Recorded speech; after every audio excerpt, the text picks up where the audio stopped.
Ladies and gentlemen, Eddie Marcus here again on this awesome, hot July 3rd, 2020. Well, I can deal with this because I'm used to those July 4th hot days down in Mississippi, in those cotton fields of Mississippi. Ladies and gentlemen, I choose this moment to talk to you because I'm going to face some facts about my candidacy for President of the United States of America. And I'm going to face them with you. It is a reality, I must admit, that I'm living in a time like this. I'm living in a crucial time. This is a time that a beginning, the execution of a beginning, to throw off the old, for indeed it is old.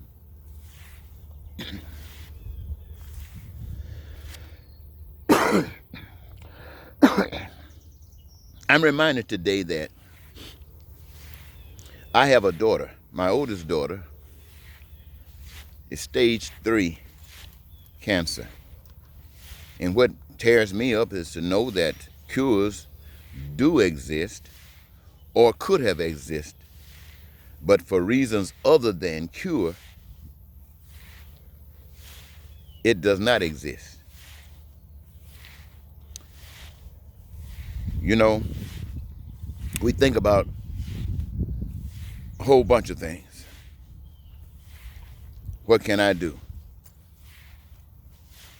Nobody ever wants to lose a child. Everybody wants to go before their children. For some strange reason, I'm one of them. I mean, when my mother passed, we had an agreement. I knew she was excited about it. She knew that I was excited. So when she passed, hey, it was a celebration, really. I loved her. I miss her. Oh, yes. But to see one of my kids go, oh, boy. Anyway, this is a situation I find myself in, ladies and gentlemen, and I'm sure that you find yourselves in these same types of situations yourselves, and probably every day. But I'm coming to you because I ask you to consider me as President of the United States, because I see myself as a gift based upon what your prayers have been, what you've been asking for, what you say you want. And I have received information about how that can be supplied, and I come and offer it to you. And it doesn't matter that I've been out here for 30-some years. For the past couple of months, I've been out here on this campaign, telling you that I want to serve you as president, and I tell you why. And so I'm sitting in here and I'm thinking about you, the American people. I'm thinking about all the crime and violence that exists in America. And when I boil it down, I got to be honest and fair. When I boil it down, it is not the Republicans, it's not the Democrats, it's not the white people. It might be evil, but if it's evil, we would say that it is invisible until it is evidenced in a person. You don't even see any evil anywhere until it is evidenced in a person, and that person will commit evil acts. And I looked at my nation, and I said that the pain and suffering that we endure here in the United States of America is because of the American people. I realize that we really are barbarians. We are no different than bears and raccoons and dogs. We are just as kind and as wonderful as they can be, and at the same time, we are just as despicable as they can be. We are just as nasty and dirty as any animal. For indeed, ladies and gentlemen, that is exactly what we are. Pure OD animals. That might not be nothing to you because science has told you that. But what science didn't tell you that is that you haven't evolved from that. You are still that. And that is why we have the crime and violence. That is why we have 2016, another power, you don't know who, told you that that your president would be Hillary Clinton or Donald Trump. That's what the powers that be told you. They put before you your choices. And they gave you Donald Trump, and you accepted him. And out of all the junk that he has done, you, the American people, are still considering him for another run. A man, I'm not going to even repeat the things that he has done, but you know them. Whether you try to deny them or not, you know them. And you're trying to give him another run. Another run. And you want to blame this on Trump? That's just an initiative, an effort, a move. But whether that move has any power, ladies and gentlemen, comes from you the people. Everybody thinks that Trump is from the bitter hell. When I say everybody, I'm talking about those who do. And yet, I think I got a son that's supporting Donald Trump. But then that's no big deal. You know, my son doesn't care about me that much, and I can understand why. Because I came back on the other side of the track. I grew up in one of those towns and under those situations and environments that was produced by the United States of America. And it did not provide for me to be as smart and wise as I could have been. And it did not provide any economics for me to support. And it is just not me. It's millions of people that comes through the system that can't support their kids. You say, well, why don't have any kids? You talk like a fool saying some stuff like that. Why don't you make sure that when the person have a child, that child can eat? Why don't you stand up like somebody that's bold, somebody like a parent, somebody like an adult? But anyway, that is no big thing. I've been out for 36 years. You think my wife has ever told anybody my husband wants to be president? No, never in her life. One thing she does, see, my wife was a part of the same system that I was a part of, but a little bit different. She grew up in a church that was different than another church. And so they believe that whatever, I'm not going to tell you what they believe, but they believe that whatever they're doing is the proper thing to do. And in so doing, the world is as it is. Now, you might ask yourself, why am I trying to make a difference? Because I must know something that you don't know. I must know that there's a God while you're believing in a God. You see, I say that to you because outside of the things that God has done, the earth, the building of the earth, all the minerals and resources of the earth, in the earth, above, seen and unseen, all of that has already come from God. We come from God. Our capacity to do anything, we got it, all of that. But you know what? If any good thing, you see, God is a spirit. And if any good thing come upon this earth, it's going to come because the Spirit of God found a body to be used in. That's the truth.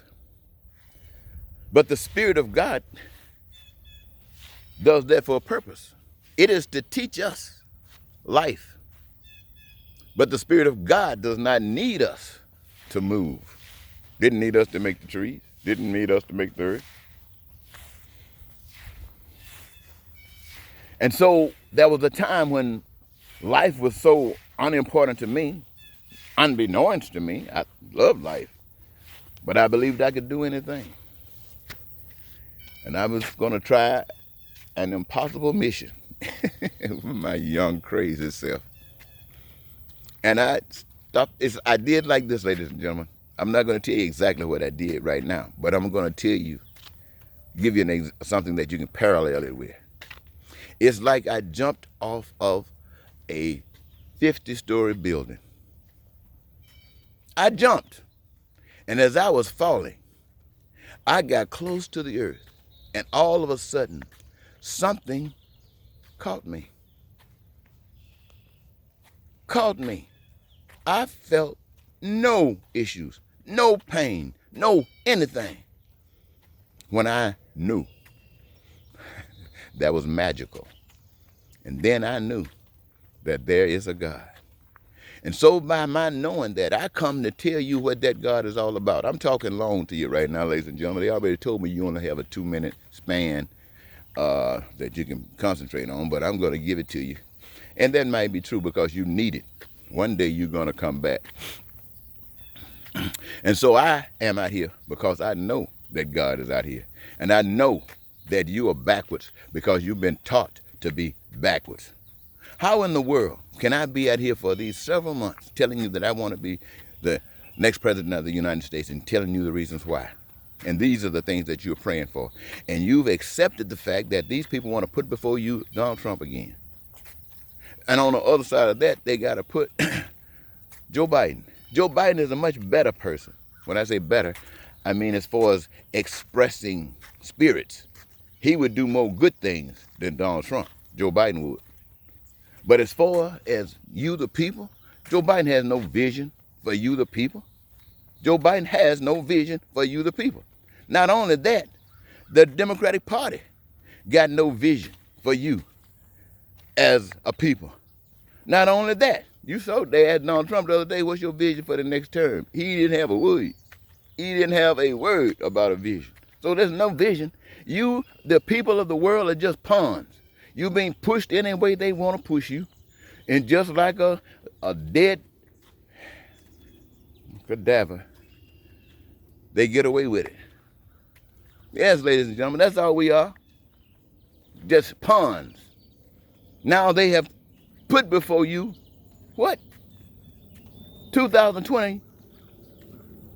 Looks like Donald Trump is doing everything to tell you how wonderful a president he has been. How all of the problems of this country that exists had nothing to do with him.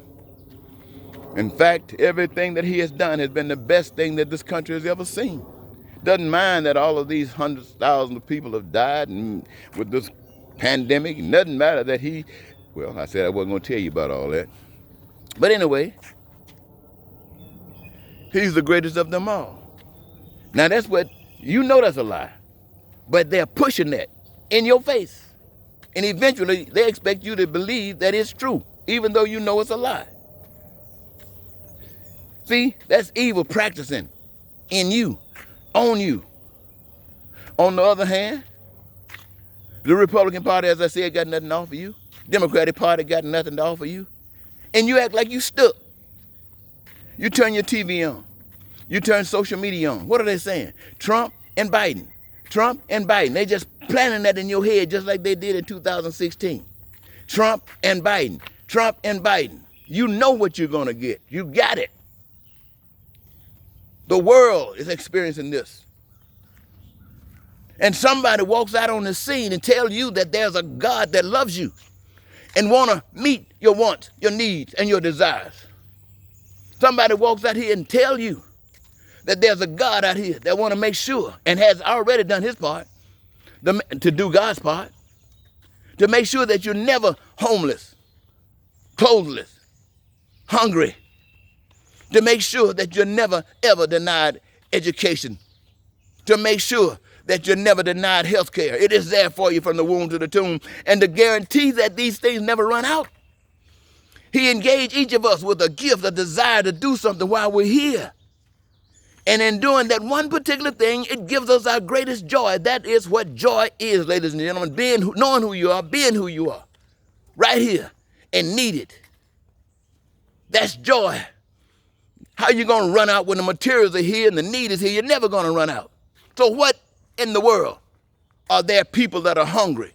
What in the world are there people who don't have clothes? People who don't have houses, sleeping in dumpsters? What in the world, and why do these kinds of things exist? We have to make sure that we make changes in our society, ladies and gentlemen. It is the responsibility of the people to do those things that are essential and necessary to make life better for all people. And so why won't they tell you that all of your answers, the dreams that you pray for, why won't they tell you that?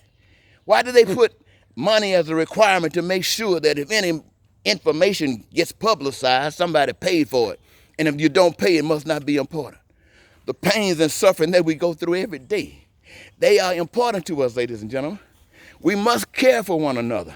We must do things for one another. We must look out for one another, ladies and gentlemen. But you haven't been trained that way. So when I come out here and say that you can live in peace, prosperity, and freedom, and joy, and the fulfillment of your dreams, you laugh at me. You get on your knees every night and pray for it, and then I come out the next day and tell you, those one or two that hear me, and you laugh. Why isn't the news media that's telling you about Trump, that's telling you about Biden, how come they're not saying anything about there's a young fool out of Mississippi who believes that every last one of you deserve to live here on earth like you're in heaven? How come there's nobody out there telling you that? Nobody.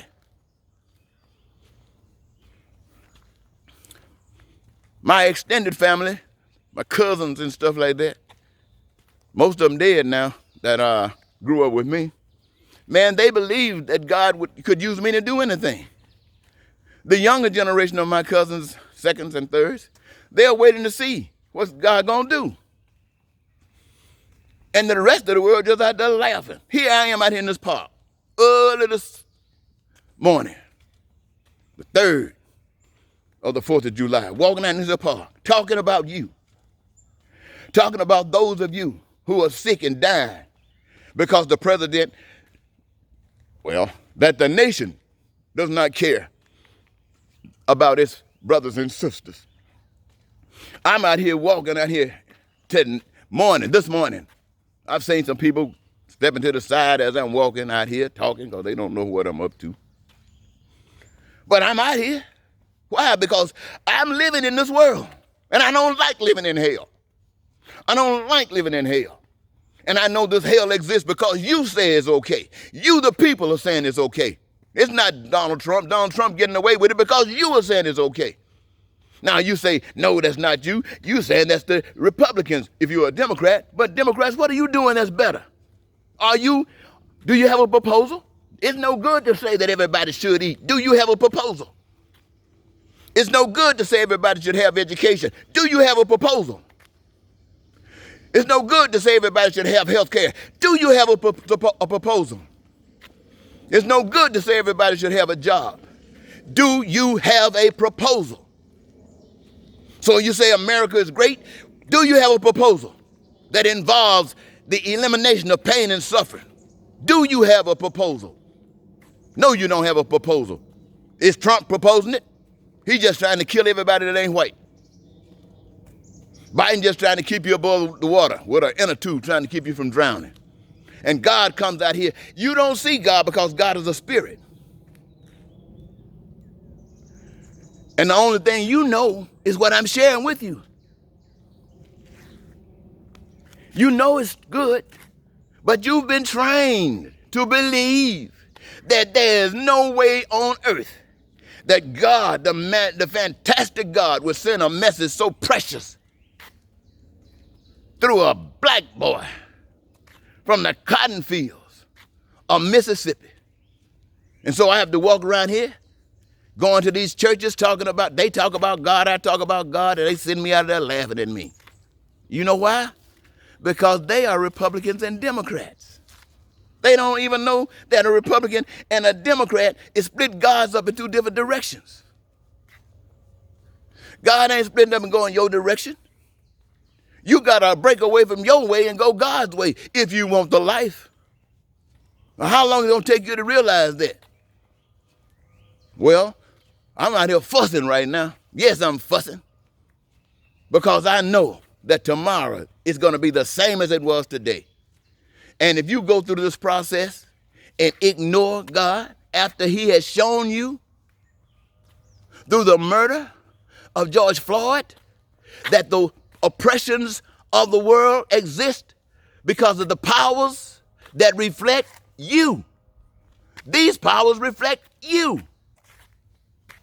Even today, nobody that's talking, they say we got to make these changes. We got to do this, got to do that. No, you got to change the system.